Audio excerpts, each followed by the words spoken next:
global happenings today. We communicate, we analyze global news. Stay tuned.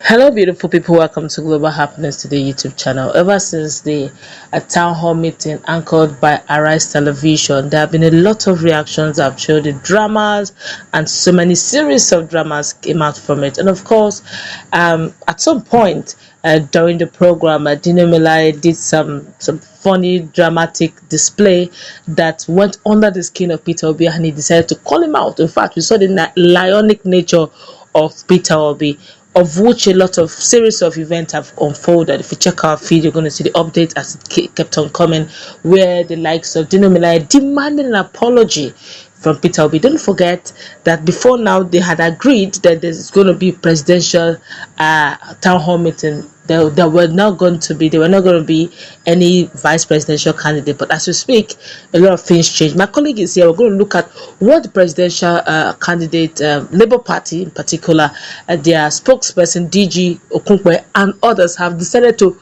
resolve over the drama that outplayed itself during the election, during the debate and town hall meeting. But before we go to the news proper, we'd like you to subscribe to our channel. Click on the red subscribe button. Beside it, you'll see a bell notification icon. Please go ahead, click on it to get notified as soon as we update our channel on YouTube. Where the Labour Party presidential candidate, Mr. Peter Obi, has made it clear that he will no longer participate in any mixed presidential debate, according to Mr. Oseloka Obasi, a chieftain of the party and advisor to Mr. Obi.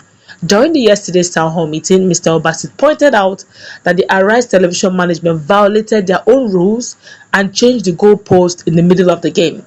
A presidential town hall meeting, he continued, means just that in letter and in spirit. Peter Obi's aide concluded his post by announcing that Mr. Peter Obi, the presidential candidate for the Labour Party, will no longer take part in mixed debate.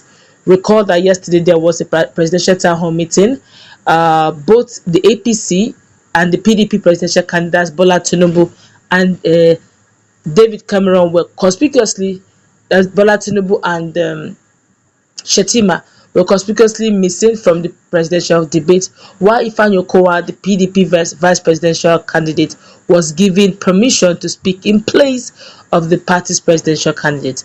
Let me quote him word for word. He said, yesterday at the town hall meeting, AriseTv management broke their own ground rules and shifted the goalpost in the middle of the game.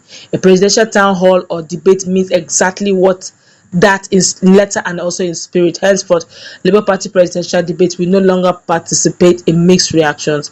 Of course, it didn't end there. The person of Udonyi Okonkwe also decided to buttress more points on that, and this is what he has to say. According to him, the Director General of the Obi Dati campaign organization, Donyi Okonkwe, says the presidential candidate of the Labour Party, Peter Obi, will no longer show up for debate if his counterparts in other parties do not show up. Okonkwe made this known at a press conference in Abuja today. Okonkwe also said Obi will no longer debate with surrogates or running mates and will back out of any debate even at the last minute should other presidential candidates fail to show up. Obi is in the race for Aso Rock top job alongside frontline presidential candidates like Bola Tinubu of the All Progressive Congress APC, Atiku Abubakar of the People's Democratic Party PDP, and Rabiu Kwangwaso of the New Nigeria Party People's Party. Obi, Kwangwaso, and Kola Abiola of the People's Redemption Party PRP were present at the debate on Sunday, though Delta State Governor and PDP Vice Presidential candidate Okowa, represented Atiku Tinubu, and his running mate Kashim Shetima were conspicuously absent.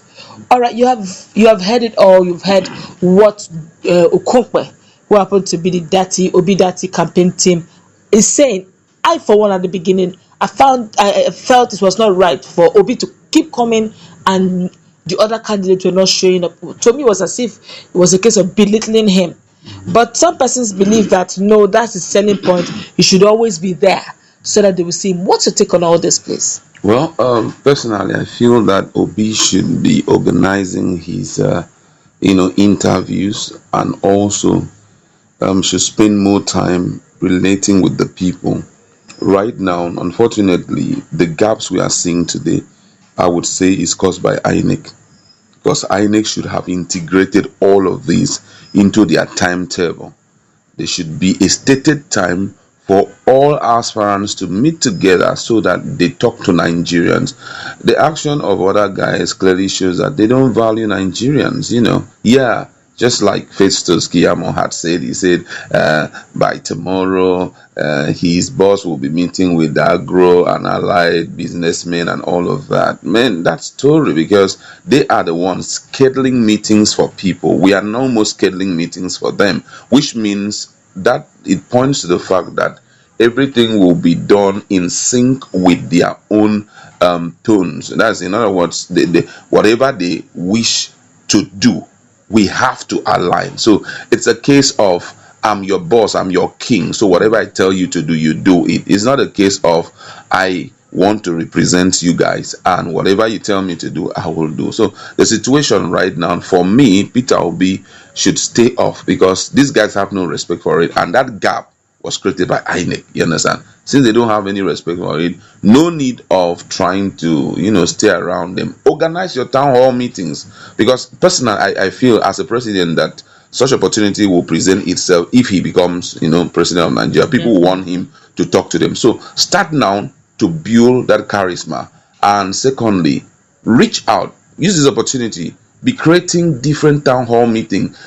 Go to the suburbs, go to environment that that you have not been conclusively accepted. For example, the northern dudes, a lot of them still are looking at ethnicity and all of that. So you reach out to them and say, I am here with you guys, talk to me. Whatever question you have to ask me. I've come to present myself to, because I know I will be saving you guys. So just talk to me so that it can enlighten some of them. You understand? But I fear this, really personal opinion, and I want to throw it at you and to our maybe audience. From all indication, if you check the kind of meetings, town hall meetings that the likes of Bola Ahmed Tinubu have been organizing, you see that there's elites, yes, businessmen, Mongols.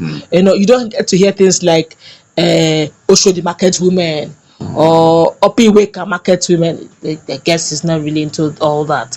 Now, you also watch Peter Obi. He seemed to be having meetings with the youth, the downtrodden, the average Nigerians. Is it that by default we are beginning to see a demarcation?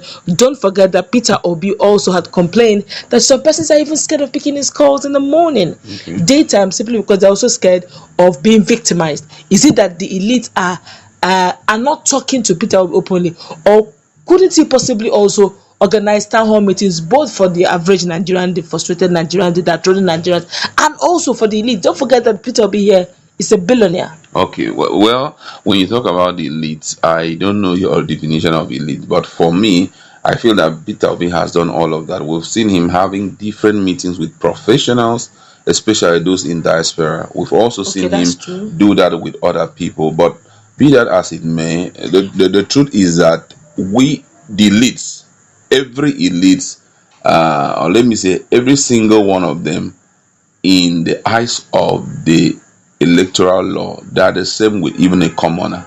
You understand? So even if you gather all the elites and talk to them and begin to show big boy, when the time comes, even a truck pusher asks elite put one vote and a truck pusher put one vote, they are in the same class when it comes to election. So for me, looking at the elites, how much of them are in Nigerian society? Let's look at it from the perspective of big boys, and I can assure you they are not up to like 2 million. You understand? But then when you look at the commoners, they are the ones that are everywhere. So I feel that what Peter Obi is trying to do is to reach out to the commoners and let them understand, I'm going to be your president, and I will make sure that there is no elite treatment when I come in. Everyone will be treated as a Nigerian. There won't be any separation. There won't be a class separation. Whatever I'm doing for the elites, you guys also will enjoy it. So for me, whether it is elite or not, but just make sure that you reach out to everybody, because on that day, everybody will vote. All right, and with what you have said, that means it's a, personally speaking, as it looks like a battle between the corrupt elites Yes. and the frustrated Nigerians. Yes. Nigerian, it's up to all of us to change the narrative, and that's what we're gonna wrap it up. Let's meet in our conversation. What's your take on the standpoint of Labour Party never to grant any other interview